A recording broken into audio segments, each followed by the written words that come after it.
I'm taking a look at my vinegar eel culture. You know, this is going to look really disgusting to some people, but this is I've had this going for a couple years, and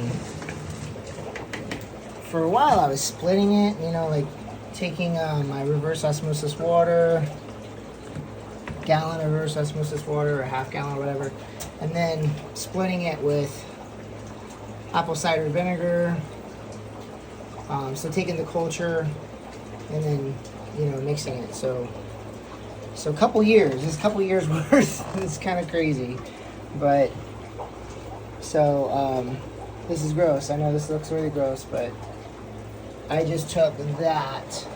I just dipped it in here to see how it's looking, because it's been sitting. It's been sitting since I moved my fish room into my home office. But you know, this is really good food for killifish, and you know, like rainbow fish, any type of really small fish.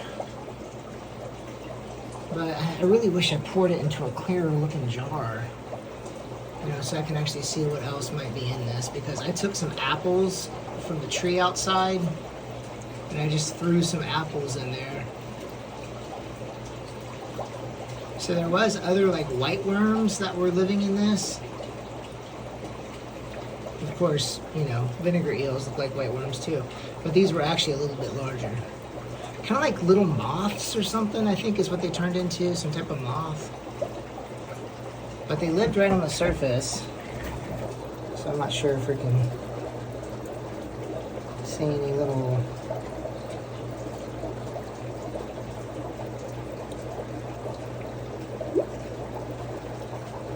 As far as like a live food culture that you don't have to do anything with at all, this is it.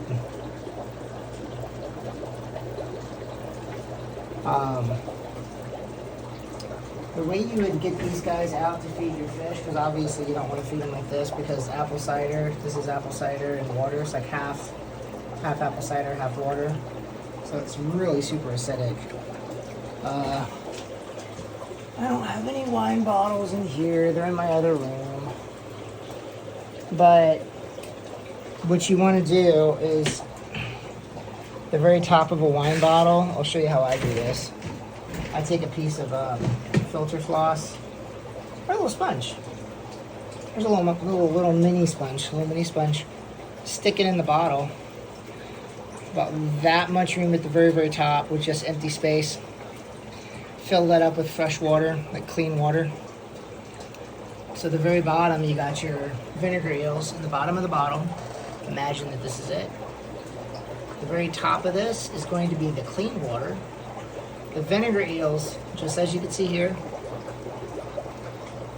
they will swim to the surface. They'll swim all the way up to the top, which would be clean water. And then you take one of these guys. They're called pipettes. I got a bunch. Can never have too many. Got a giant one. And then I got these little bitty ones. Little bitty one, right? Right there, so. If I were to do this, what the hell, you know? This tank is so big. I'm just gonna go to the very surface. Very, very surface.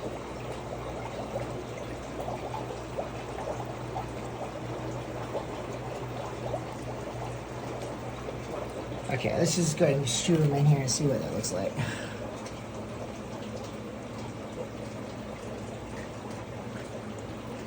I don't know. My angelfish is like, what's up? What you doing? It's like, hey, that was rude. You didn't give me any food. Angelfish is mad at me now. I'm gonna jump out of this tank and bite you on the nose. That's what it's saying. It's cool watching this angelfish because it'll like just point straight up and find either little baby fish. Because there's like, see, there's a little baby fish right there. See that? Those baby fish are history. Because this guy will hunt them down and eat them. This is my coal tank. if I have fish that I don't want, like, you know, too many female not keelies. You can never have too many female keelies. Too many female endlers or something, or too many female guppies, I'll throw them in here. And this thing, I've seen this guy eat a whole guppy. I know you guys might think that's cruel, but when you're breeding fish, you gotta do culling. You have to. And feeding them to a angelfish isn't that cool compared to the real world, you know. Out in the wild, these guys, you know, they might get torn apart by something. This guy eats them whole. Anyways, okay, back to this thing. So yeah, I sell a wine bottle, or I have a glass Coke bottle. You know, the throwback glass Coke bottles. That's perfect too. I love that because you got a nice small sample, nice small bottle of it, and then you could just like take it from the top. And this is what I'm talking about. Okay, I just picked up a new keely fish. See back there, Australian. I think it's Aphyosemian gold or orange. I can't tell you the exact name. But then I got this guy too. So I'm getting into breeding keely fish. I've always bred. I've been breeding the clown keelies for a while, a couple years. I gotta get this endler out. I'm gonna breed that endler. Isn't that beautiful? Look at that, that's crazy wild. So I'm gonna get that guy out. I'm gonna get that out. I'm gonna isolate him in this tank. And I'm gonna breed him. See what they look like. I think I'm gonna do is I'm gonna take that endler. See the endler with the gold and the red. And what I'm gonna do, he's coming up here and saying hi.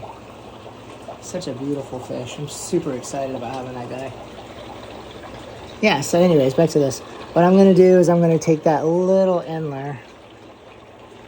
I'm gonna drop him in this tank with about 3 females. I'm gonna try to pick some females that look exactly the same. Maybe what I'll do is I'll take 3 females of these guys. I don't know. I got my 24 karat gold guppies, and that's a pretty solid strain. So maybe I'll take 3 females of my 24 karat gold guppies and put them in there. Because if I can get 3 females and that 1 male, I might get a good solid something, right? Maybe these guys. These are my Japanese blues. So maybe 3 of these. I don't know. I'm gonna do something, but I do want to try to make it, because I don't want to do a whole lot of like sorting. So what I'm gonna do is I'm just gonna let the tank go. I'm just gonna fill it up. I'm just gonna fill it up with a whole bunch of fish and see what it looks like. These are 20 longs. This is 10 long. Oh no, wait. Yeah, this is 10. These are 20 longs. So there's the females. So that's what the female looks like of the Aphyosemian. I don't know. Can't remember. That's the Australian gold. Or Australian orange. Whatever. This is not a quote-unquote educational video. This is me just goofing off, so. That's a cool fish, though. Really pretty crazy looking. The tail is not torn up. The color is just not completely intact, so it kind of looks like a flame. It's pretty cool, though. All right. It's funny, though, because this video started off with telling you guys about my vinegar eels, because it's a crazy culture. Pretty crazy. 5 gallons of it, man. 5 gallons of vinegar eels. It's out of control. What am I doing with 5 gallons? I'm going to start bringing them to the club. I was going to sell a whole bunch. Yeah, I'm in Portland, Oregon. So we have a thing called Fishtoberfest in October, the very beginning of October. And I was going to bring a whole bunch of the vinegar eels to that. But that's when we moved. So I don't think that guy is supposed to be in there. I think that's one of my mollies. It looks like one of my wild type mollies. I need to get that dude out. It's probably a perfect opportunity for me to get you out right now because you're right there, but fuck it. I don't know. Is he gonna get him? Nope. Nope, he's looking at something else. Yeah, try to catch him. See if I can catch him. No, it's got too much shit up there. Okay, I'm gonna get back to what I'm supposed to be doing, which is clearing off my desk. So, I told you guys I moved into the office. So my fish room is in my therapy office. So this is me sitting in my in my chair. So, my chair, see? Your office chair. So just imagine if this was clean. Oh, I got my vinegar eels, my composting. This is my red wiggler composting. Push that back in there. Surprise, it doesn't actually stink. I swear it doesn't. My wife would say something if it did, so she doesn't even know that's in here. That's 1 live food culture, 2, 3 live food cultures. It's got Infusoria and scuds. That's full of scuds. You guys saw a video. I did a video the other day of that. So this is what it looks like. So the desk is going to be cleared off. I'm working on that right now. And then you just go like this. Whee! So that tank on the far side is black bar endlers. I just stole back some of my fish. I gave these fish to my buddy. So the tank is all cloudy because I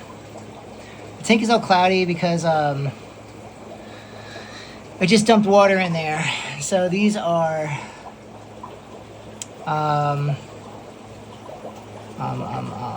shell dwellers. What are they called? They're called, give me a second.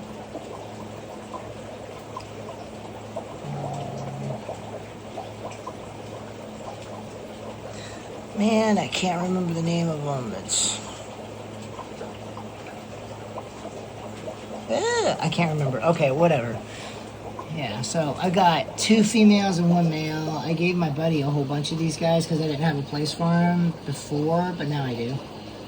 So it's a 20-gallon long. It's 2 females, 1 male. I'm going to get some more shells. And there is little...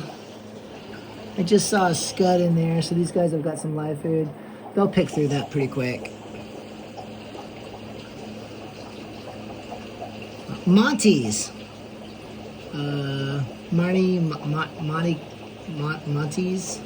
shell dwellers, something like that. Okay. Anyways, yeah. So giant pieces of coral in there. Like people put crushed coral in. I was like, well, what happens if you just put pieces, like whole pieces? I mean, I couldn't imagine it being bad because it's just sand. It's just sand in there. It's not coral, not crushed coral. It's just sand. So this is my. I got a long fin pleco in there. Then I got that swordtail in the very back that I want to try to breed. This tank here is a bunch of albino plecos, a couple of albino plecos, and then some more platies. I got to do something with the platies. This is the grow out tank. So I guess I got 2 grow out tanks because that's supposed to be a grow out tank. I don't know. Actually, I think that's supposed to be the grow out tank. So this is supposed to be my grow out tank. I'm going to get some really cool swordtails up in Seattle. So this is going to be my swordtail tank. So these mollies are going to come out. They're going to go in that big tank. So the big tank is going to have my mollies in it. And I'm going to plant a whole bunch of...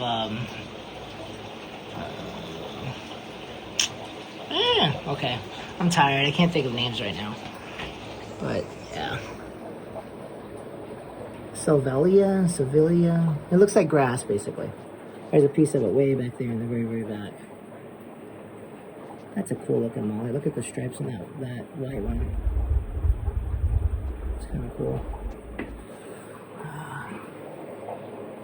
Yeah, I got some pretty cool mollies. These guys do this weird little thing with their head. I don't think they're sick. I don't think there's something wrong with them, but I know that the shimmy thing is supposed to be really dangerous. It's supposed to be a sign of something bad, but I think that's just these guys being I don't know. I hope it's not bad. But yeah, there's a tour of my giant disastrous mess. There's like 1 or 2 long mollies that are in this tank because they're. I mean, when I put the fish in here, yeah, I don't know. Things got mixed up a little bit. So the water is still settling, as you guys can see. Some of the water is nice and clear. Like you guys saw how clear this tank was. This tank is nice and clear. Even though there's like a lot of silt in this one, like this is super fine silt.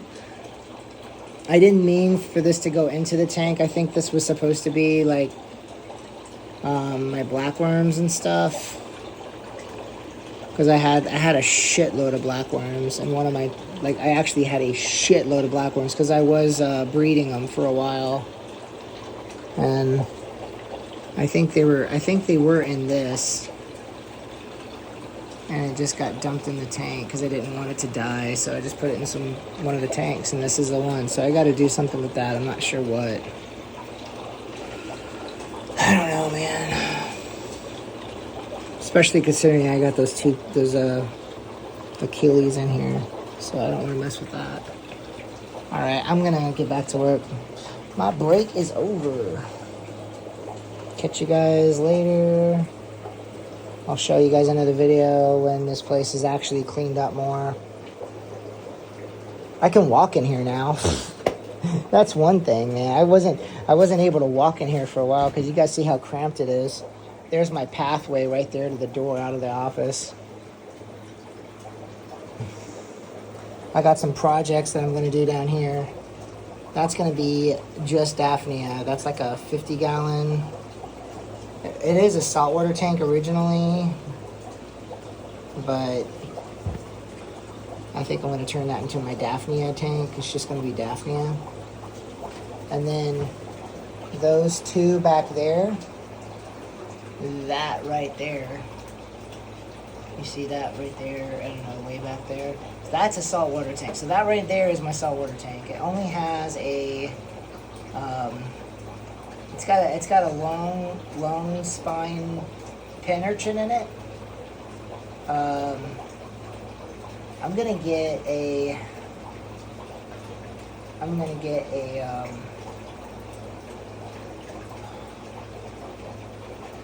maroon clown. I'm gonna get a maroon clownfish. Those are 30 talls. I think those are 30 talls. They gotta be 30 talls. They gotta be 30 talls or 40 talls. So I'm not gonna have anything else in there. It's just gonna be a couple of really nice big pieces of rock and a really pretty sea anemone and a single maroon clown. Maybe 2 maroon clowns. Maroon clowns are probably the most aggressive clownfish. They are so cool. Then the other tank, because it's going to be 3 tanks and a sump. And the other tank is going to be my breeding project of cleaner shrimp. No, not cleaner shrimp. What the heck am I saying? That might be something though. Maybe in the sump I'll do cleaner shrimp. No, and that other tank is going to be, because there's going to be nothing in it. So the tank is going to flow from one tank to the other and then down to the sump. So it's going to flow one tank, then to the next tank, and then down to the sump. And then the sump is going to pump the water back up to the main tank. And they're going to be level. So those 2 tanks are going to be level. And the water is going to flow straight across.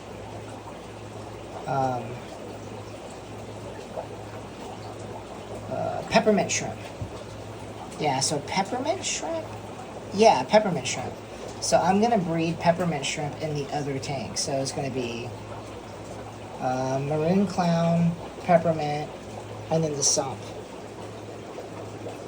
I don't know how I'm going to do that.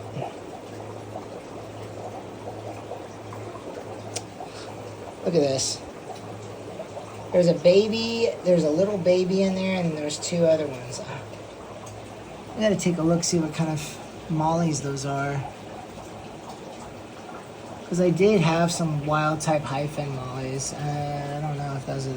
That'd be kind of cool if I accidentally isolated those and they had some babies. That would be kind of cool. Because they're just mixed right now. Okay, so anyways, I don't know. Because for the sump to work like the way I'm saying, it actually has to be lower than the tanks. Which isn't what I have here, so I'm not sure. I'll have to figure something out. I ain't worried about that right now. That is far away. That is a far, far away thing. I got to get the rest of this shit taken care of. Speaking of which, I'm getting off this right now. Thank you guys for watching again. Like, subscribe, say something. Push the button, connect the dots. You guys know what that's from? Push the button, connect the goddamn dots. Yeah. Yeah. Okay.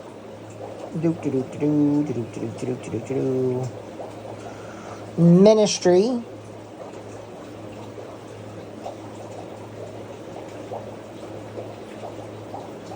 I think that's from the album. Okay, so the name of the album I think is Jesus Built My Hot Rod. Ministry, Jesus Built My Hot Rod. Yeah. It's good stuff, man. If you haven't heard that album, you should check it out. If you like really heavy music. Ministry. In fact, I'm going to play that right now. All right, catch you guys later.